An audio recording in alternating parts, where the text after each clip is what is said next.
The heart behind the citizenship questions, United States. English for Citizenship Test 2025. Welcome back to Pathway to Citizenship. Mark, last time we talked about celebrating small victories, those little aha moments that make the study process enjoyable. Today, let's talk about something just as important, turning your practice into purpose. That sounds intriguing. What do you mean by that exactly? Well, many students approach the citizenship test as something they just need to get through. They memorize the 100 questions, repeat them over and over, and hope for the best. But the ones who really succeed, the ones who walk into that interview smiling, are the ones who study with purpose. Purpose. Like understanding why I'm doing this, not just what I'm supposed to say. Exactly. Let me give you an example. Take the question, what is the rule of law? The official answer is simple. Everyone must follow the law. But when you study that with purpose, you realize it's not just a rule, it's a promise. It means that no matter who you are, rich or poor, citizen or president, the same law applies to everyone. That's equality in action.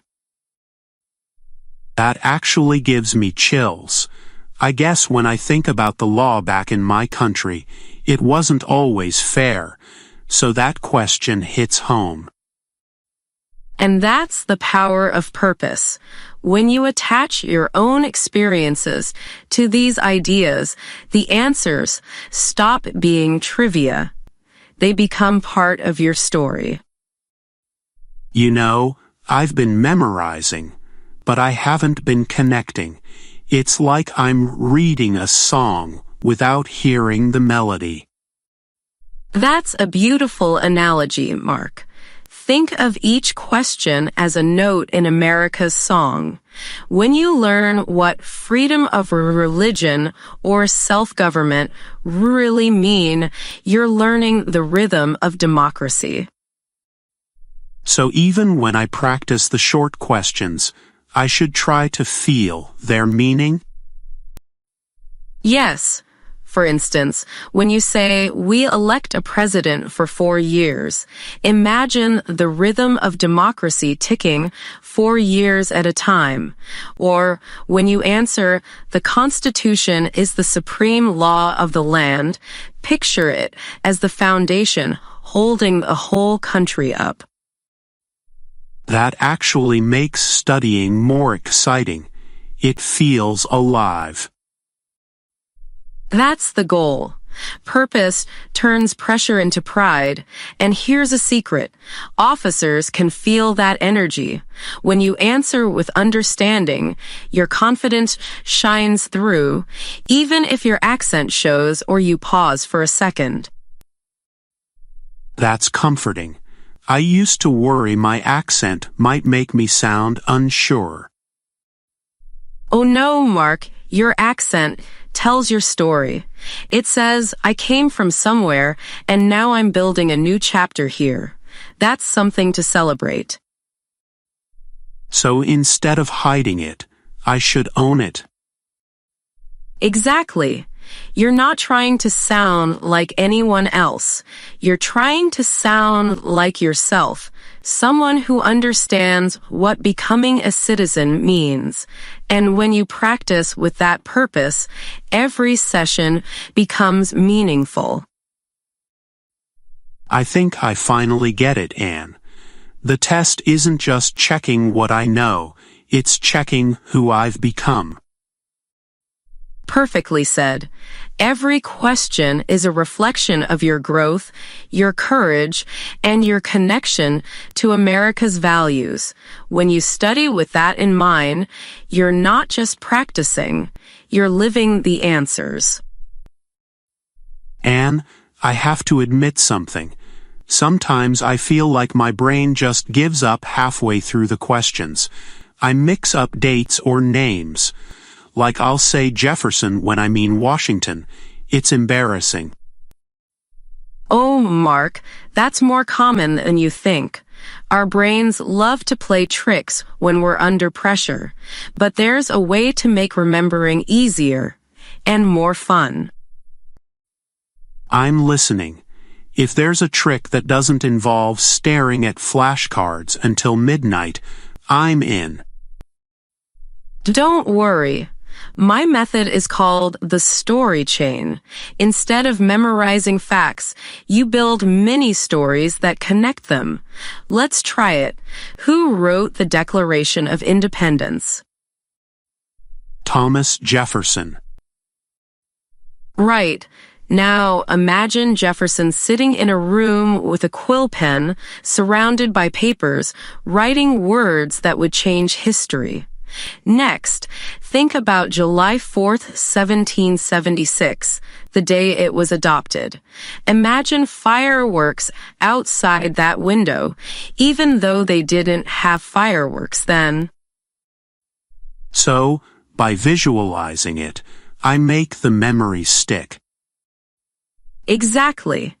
And you can link ideas too. For example, Jefferson wrote the Declaration which declared independence from Great Britain.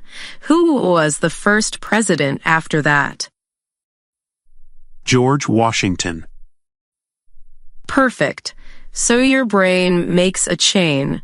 Jefferson wrote the Declaration, independence followed, and Washington became the first leader of the new nation. The story keeps everything connected. That's actually brilliant. I'm already seeing the timeline more clearly. You can do it with any set of questions. Let's try one about rights. What are 2 rights of everyone living in the United States? Freedom of speech and freedom of religion. Great. Now imagine 2 people, one standing on a street corner speaking freely and another praying quietly in a church or choosing not to. That visual anchors the meaning. It's like giving life to the answers.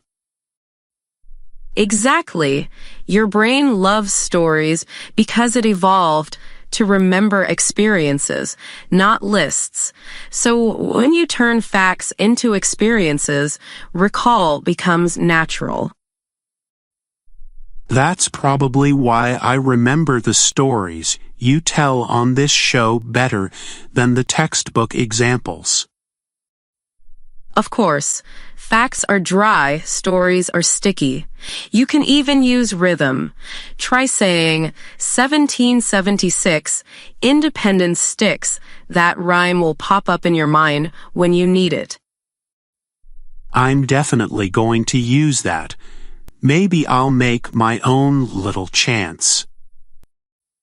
Please do. The more playful you make it, the more your brain engages. You're not just memorizing, you're building mental landmarks. You know, Anne, this makes studying feel less like cramming and more like storytelling. That's because it is storytelling. The U.S. Citizenship Test isn't just a list of facts. It's the story of how freedom, law, and courage built a nation. You're simply learning to tell that story in your own words. Wow, I never thought of it that way. Every answer I give is a line in America's story. Exactly. And by remembering it with heart, you'll never forget it with your head.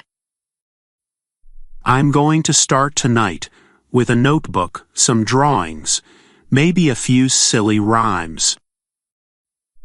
Perfect.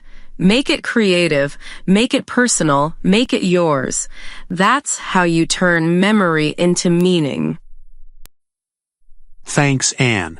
I think studying just became a lot more enjoyable. That's the goal, Mark.